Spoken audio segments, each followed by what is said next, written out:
here at the SJCOE Fab Lab, and we're working on Hour of Code. We're going to be addressing Computer Science Standard 6-8 AP for Algorithms and Programming. 15. Seek and incorporate feedback from, well, our teammates and our users. And we're going to do that to refine a solution that meets the user's needs. No surprise, not just for coders, but for everyone who's coming up with solutions to problems. Getting feedback from those people who you're working with and who you're working for is important to coming up with the best solution. Now, we're going to have a little bit of fun making a snowflake. For the 3rd through 5th graders, we drew out a snowflake in Scratch. For our 6th through 8th graders, we're going to make a physical snowflake. Well, we're going to make a 3D shape of a snowflake. If you happen to have a 3D printer, we can print it out, but we don't have to print it out for it to still be fun. Now, TinkerCAD is the software we'll be using, and it's a computer-aided design program. But it has a couple of great features. You can make circuits with their circuits program or part of the website. And there's also something called Codeblocks. And that's going to be block-based programming, very much like Scratch, but moving around geometric shapes to make something complicated. Let's try it out. So you'll see right here, I have some designs I made. Let's see how a new design would look. I'm going to say, create a new code block.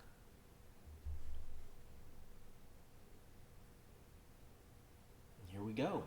Here's a sunflower I made and a tangram. Let's just make a brand new design. Let's try making a shape by coding with TinkerCAD Blocks. I'm going to add a box.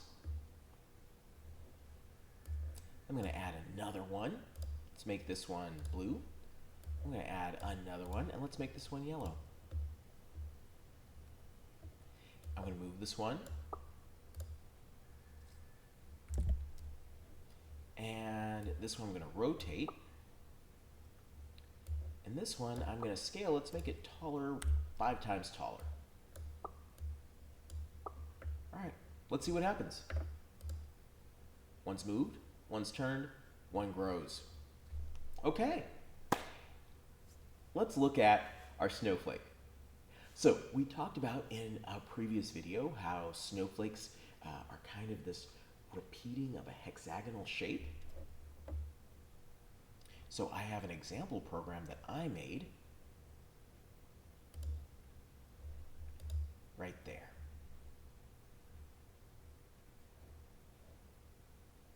So notice I kept on adding in hexagons and moving them around.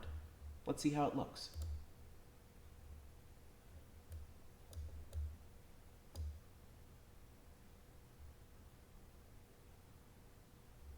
Okay, it's not super fancy, but to get a little bit of feedback, I fed it into Google image search, and it brought up a picture of actual snowflakes from NOAA.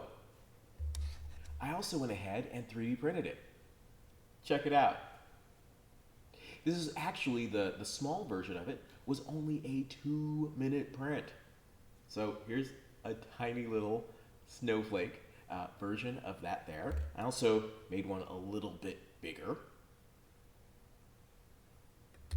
And if you don't want a 3D print but still want to see it in 3D, if you use a mobile device, an Apple mobile device, you can also have it to do augmented reality.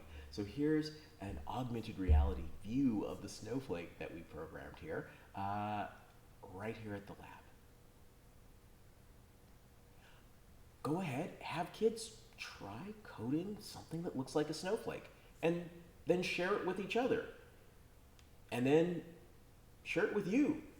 Maybe you're the user, or you can have them look at actual snowflakes, have one student be the person commissioning the snowflake, the user, and other students get together to create snowflakes for that person. Either way, it's about students getting feedback on what they create. And that helps us to make better stuff. Speaking of feedback, please like and subscribe and come on back. We will have more tips on computer science education. Have fun.